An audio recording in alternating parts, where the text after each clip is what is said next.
Good morning. If you're just joining us, this is Weekend Express. Wherever you are, I hope you're really keeping warm. Today it's a very chilly Sunday morning. But I'm so excited because this conversation we're having today, it's a sad conversation, but it's a very important conversation. We're calling it Survival One-on-One, and it's very important. And before we went on break, I even described why it's very important. If you look at where we've been in our country over the past, let's say 6 months alone of just this year, we've experienced the Solai Dam. One family alone, for example, lost 14 members, one family alone. We saw what happened just last week with the aircraft. We've seen yet another Huruma building go down, road accidents and so forth. So it's very important of how we deal with post-trauma after losing loved ones and how we get back on our feet. And that is why it's very important. So this morning with me on this table, I have Zainab Mohammed. She is representing Red Cross. She is a paramedic and she'll take us through a few tips and tricks to teach us when we find ourselves in certain scenarios. And of course, Michael Njeru. He is a psychologist to now tell us how do we get back on our feet? How do we cope with loss in a very healthy way? See why this conversation is important? Thank you so much for joining us. Thank you guys for being here. It's a very chilly morning, but I'm glad that we're having this conversation. Yeah. So, Njeru, I have already given an overview of where we are as a country just this past few months. Red Cross, I'm sure you guys have been busy. It's been a very sad first 6 months of the year, should I say, especially for quite a number of families here in Kenya. 14 members alone in Solai Dam were just from one family. Njeru, where do you begin picking yourself up after you're the only one person who has remained after such a tragedy? Where does life even make sense anymore? Thank you. It's unfortunate that in life we will have sad situations and mishaps. But as you've pointed out, most important is for the person to know that yes, unfortunate situations are bound to to happen to every one of us. It's how you respond to the situation. That is the starting point. How you respond and how you take it, and also knowing that you're not alone. If you're keen, and if, for example, if you get out, you'll find there are people out there who would be willing to work with you. All right, we just want to fix your mic in just a moment, but we'll come back and then dive deeper into that. Zainab, now today you have 4 different dummies on the table. Yes. 2 grown people and 2 the babies, our babies for today. Yes. Now here is the thing, Zainab. I want let's begin with the incident of a fire. Fire, we will not show any practicals because there's no actual fire here, it's said. But very quickly, what do you do immediately within a fire? So in cases of fire, it will depend on where you are exactly. So let's say there's a fire at home or in your house. So you want to look at first, identify the cause of the fire. All right, Zainab, let me just cut you short just there in just a few minutes. We want to check your mic.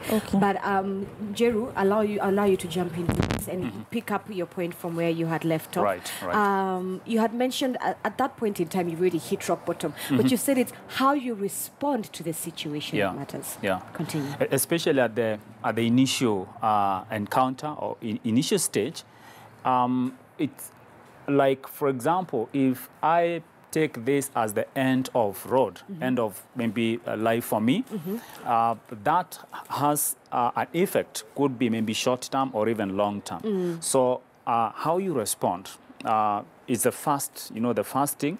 And as I mentioned, getting to know that there are people maybe around or maybe people who are there to to support you. Now, if you respond, for example, from this hopeless, helpless, useless kind of perspective, then you might get into trouble from there onwards. So it's how, first of all, you process, how you take the situation. So that's the most important, even before you get to maybe the counseling or even maybe the support. Yes. The response, the initial response, very important. Okay. Yeah. Speaking of counseling, here in Kenya, more so even on the African continent, should I say we do not take counseling very seriously? We go through trauma, and you know what they say, just cry and then get over it, dust yourself up and continue with life. But why is it important for Kenyans to seek counseling? And not just even in a certain trauma, be it within a marriage, just the general importance of counseling. Well, one thing I'm happy about Kenya is that we're getting into a high level of awareness and awakening in regard to what counseling is and what is happening. For example, we're having colleges and universities offering counseling and psychology courses. But the unfortunate thing is that not many people really understand what counseling is. Some people would think you go to have counseling and talk to someone. Yes, like for example, some people will go and they're like, I want the counselor to tell me what to do. But that is not so much what counseling is. It's so we need, and even the people who offer counseling need to know you're not just going there to say, do this and that. First of all, you need to understand, the person. So it is important for the people to know what counseling really is and get to know when I'm seeking counsel or going for counseling, this is what happens in counseling. And in this case, I would say professional counseling, because some people, come and tell you, or sorry, or they tell you, be strong, or don't cry, especially the don't cry bit. But then the people saying this to the affected person are really, in a way, making it, worse and unbearable for the person who's gone through an unfortunate incidents. Let me get Zainab's comments. You guys do a lot of this counseling, especially when loved ones have just lost their people when they lose their loved ones, especially right there at the scene. Yes. Talk to me about how it is that you guys go about counseling, the do's and the don'ts that you have to practice to make sure that at that point in time you're handling person X, Y, and Z with gentle. So what we do at the scene immediately, for example, I'd use the Solai Dam incident. So during that incident, and you've identified someone who's been affected or afflicted, then what we do is known as psychological first aid. And this is when you're actually talking to that person, identifying what their problem is, and just the main essence point is not to talk over them, but to listen to what they have. Okay. And when you give someone the chance to listen to them, they're able to open up and they're able to handle their grief. But also, as a society, we tend to think that if you go for counseling services, it's a sign of weakness. But I think people shouldn't think like that. It has proven to be positive. Yes, it's actually positive and impactful to someone's life. But here's my worry. How does someone from a low-income area, Kawangware, Kibera, so forth, afford going to counseling? And a lot of the traumas that we've seen, Solai Dam, Huruma, happen within these low-income neighborhoods. Jeru? Well, I know there's the professional counseling where we have the counseling centers where you pay quite some money, not that expensive. But then we have institutions and organizations that are doing an amazing job in this country, like Red Cross. So, like the people in, say, Kawangware need to know you don't have to maybe go to that expensive counseling center. Even in, for example, like government hospitals or even institutions, we have counselors. We have free people. Counseling? Yes, and yes. you can demand for it. It's your right. Not so much if you demand. go to a public hospital? You just walk in and most of them have counselors. Right. And even if you'll not maybe get, for example, psychologists, you might have social workers who are not trained, or even the paramedics who have basic skills in counseling. And like she said, the psychological first aid are very important. You may not have, have this, complicated or maybe even eloquence or all this kind of, counseling skills, language or skills. Yeah. But as she said, having someone listen, okay, not just hearing, but listen from that empathetic, perspective, not, being like sympathetic or maybe judging or maybe, trying to correct and fix issues, but that empathetic, it really helps the person to have like that inner resource to begin to move towards recovery, which is very important. I like that, psychological first aid. Yeah. And that's even more important before even you get to any other physical aid. All right. Zainab, the first thing that we wanted to talk about is fire. Yes. Like I said, we will not demonstrate any of that, but we can talk about what to do if you find yourself in case of a fire. God forbid if a fire was to break out in your home. What's the first thing I need to look out for? What do I need to do? So I will say first and foremost, before even a fire breaks out in your house, you should have the safety measures in place. So you should start thinking about your exits, how is your house, understanding each room, and in terms of the oxygen and how the windows are. Then in case of a fire breakout in your house, the first thing is to recognize the cause of the fire. Let's say, for example, you're in the kitchen and you're cooking, and then the pan catches fire, then that's the easiest, because it's just you take a lid and then you cover the pan. But let's say it's an electrical fire, you need to know where your main switch is. So the first thing is, in case of any fire, switch off the electricity, then you start to look at your exit plan or route.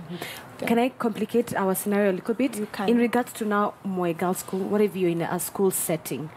Okay. Yeah. So I believe in a school setting, there should be actually measures in place. So how the school is actually built, they should look at the exits, how the dormitories are, the classrooms, and in case of a fire, they actually need to have done prepared drills. Drills is where you just train on how to deal with fire, and then as a school you can put a drill. You'll say, today we are going to do a drill, and just see how everyone in the school responds in case of a fire. All right. So it's like practice. Now here's the thing, and I'll continue using the example of Moi Girls because it's one of the latest and popular when it comes to fire. There's one amazing courageous girl who went back. She got out of the fire early, then she went back for her friends.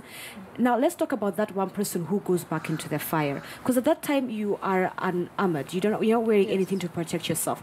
So before I go back and get my friends or my family, what do I need to do first to protect myself?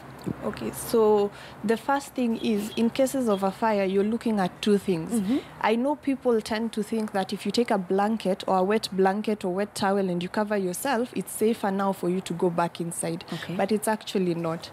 Yes, because the wet blanket or the wet towel actually helps you prevent you from inhaling smoke.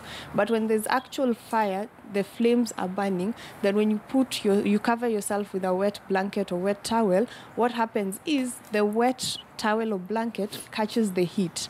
And now the water will turn into vapor, and now you're inhaling hot vapor.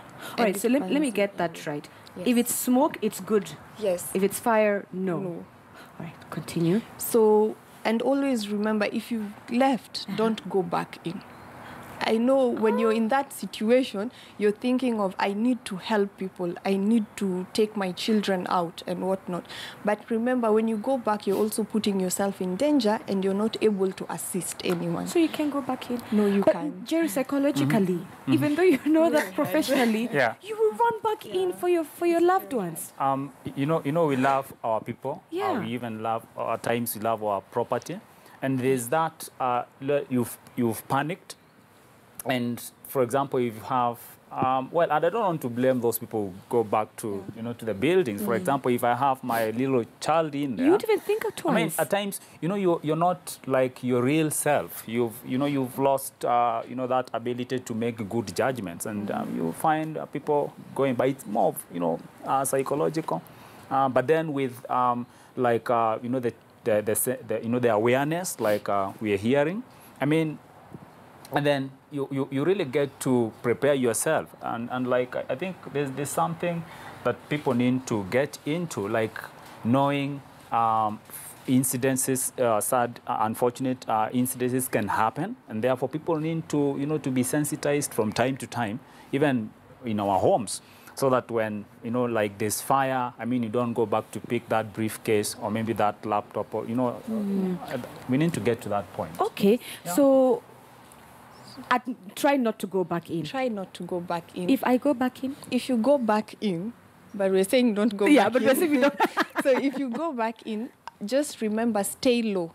Okay. Because what happens is the smoke or the carbon monoxide is lighter, so it will be up here or concentrated at the top part. Okay. So you want to stay low because oxygen now will be concentrated at the bottom and you'll be able to breathe better. Okay. Then stay where you're visible. probably along the walls or windows where even if someone is outside, they can actually see you. And rescue operation will be easier. Yes. Now, I see this a lot in movies, Zainab, and today you're here to demystify this for us.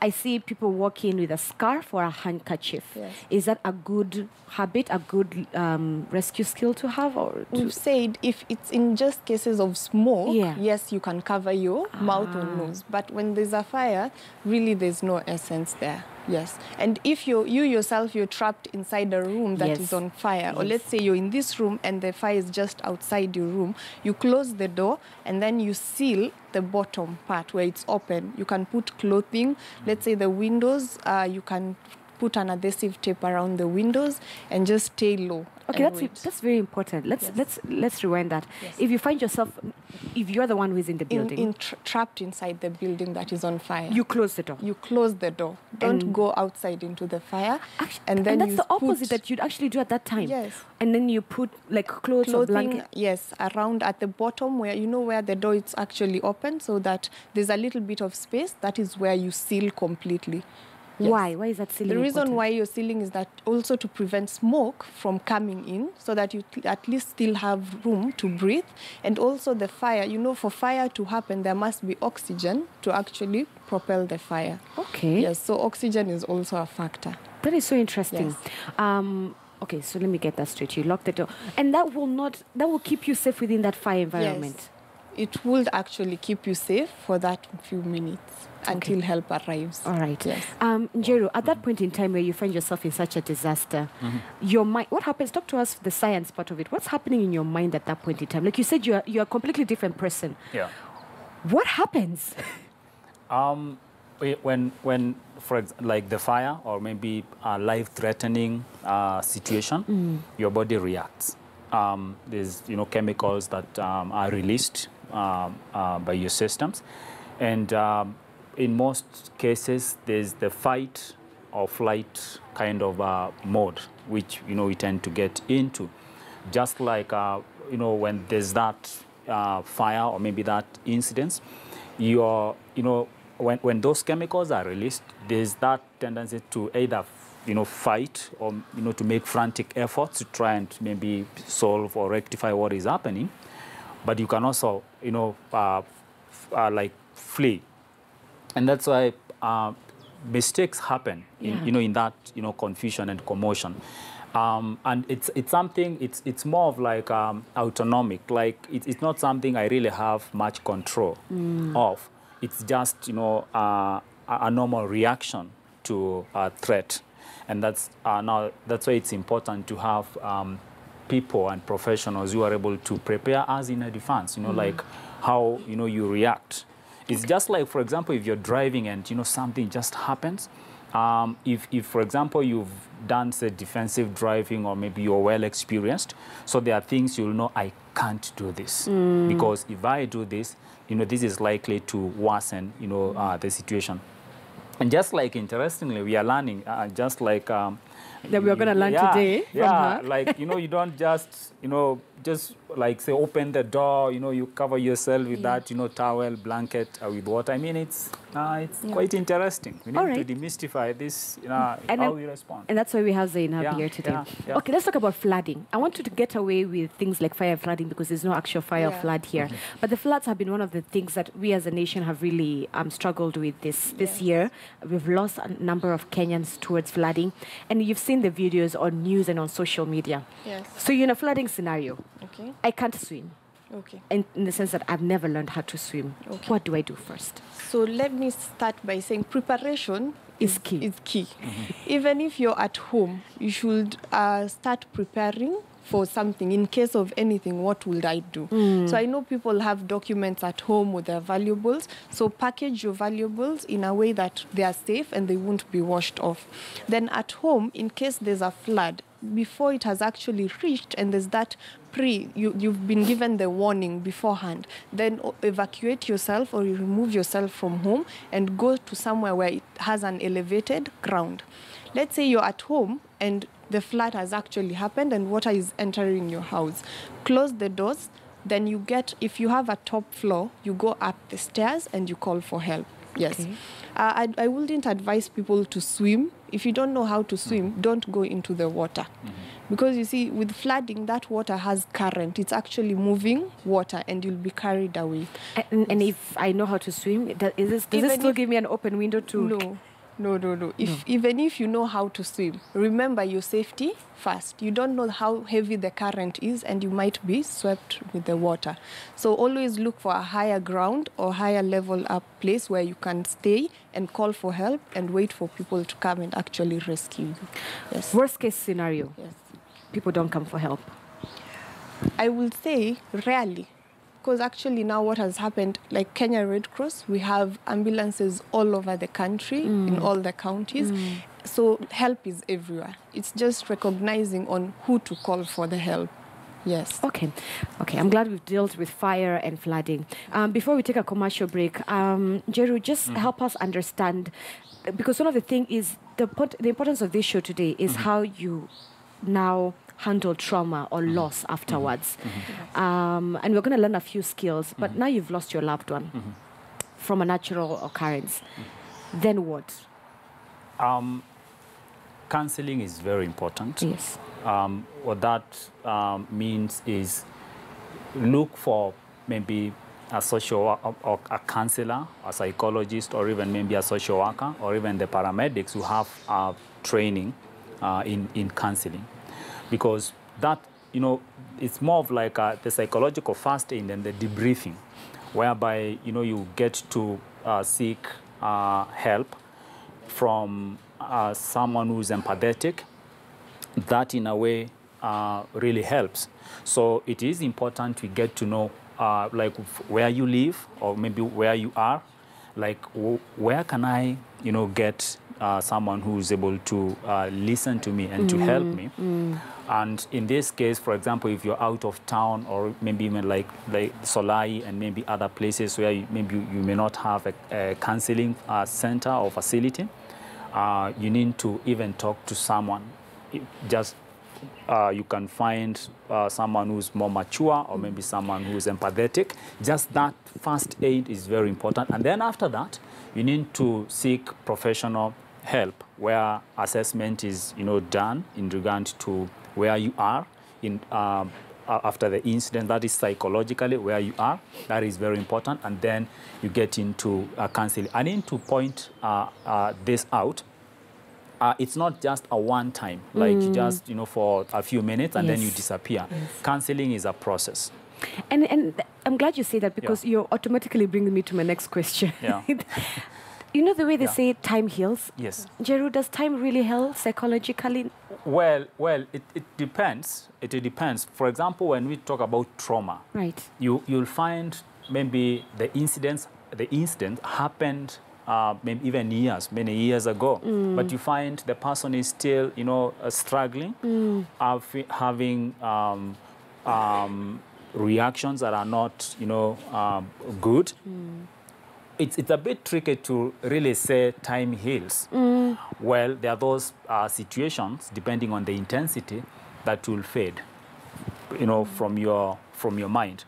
But when it comes to traumatic life events like, fire, accidents and all that, we don't want to say, time heals, And well, it might happen. Coming. It might happen to maybe to some people. I'm not saying that it can't happen. Right. But in most cases, it depends on the intensity. Or maybe what are we talking about? Is it a traumatic event that is serious, that maybe there was loss of life? That we may not say time is going to heal, because you find the person has not come to what we call closure, or even a resolution and a reorientation. So you find, yes, the person might smile, the person might, fake, but then when they get to maybe the point of accident or the incidents, you find those memories come back, flashbacks. Jerry, you've said something very important, Yeah. and I think it's important for Kenyans to hear that again. You haven't come to terms with closure. The other key word was resolution and reorientation. Reorientation. Yeah. Take us through that process. So closure. Okay, let me start with resolution. Oh, okay. Like getting to, the solution to what has happened. Like now, what they do, that fix. That is, the resolution. And then closure is coming to that point of accepting, even psychologically, yes, I have lost a loved one. I have gone through this. And then you get to put a stop to that psychologically. And then from there, you begin to map the way out, the way forward, out of what has happened. And you come to that point of, accepting. Then reorientation. For example, you may need to, if it's like that house that, crumbled, or maybe that wreckage, in therapy, you may have someone or the person draw, afresh, that car, or maybe that even building. in a house, you find yourself, you need to move and start it all over again. So that you begin to have reorientation psychologically and mentally. You begin to see, it's more of like you've demolished, or maybe the building has been demolished, and then you're trying to put up a new structure. But this is now psychologically, not, And it helps the healing process. Moving out, getting a new car, moving environments. Exactly. Others even move countries, an entire life. Yeah, it does. So that is what it means, resolution, and then closure and reorientation. For example, if there are those who've lost maybe an arm, you may have to, through the therapy and, on how now to function, on one hand. So, and I believe these people do that. Exactly. And also, I think every Kenyan should understand about grief and talk about grief, because we also have stages of grief on how someone will actually start with denial. They're actually in denial. And the process will start either they're in denial, then they develop anger. So you're talking to that person, they're angry at you. Then they go to bargaining. And then they go into a depression or depressed state, and finally acceptance. So every person who has grief must go through all these stages to go to acceptance. And speaking of those stages, Jeru, is there a proper way, a right way, a healthy way to heal, a healthy way to grieve? And if it's there, what is that way? She just took us through the stages of grief, dealing with the situation. In some cases, not most, there's denial. It has not happened. It can't be.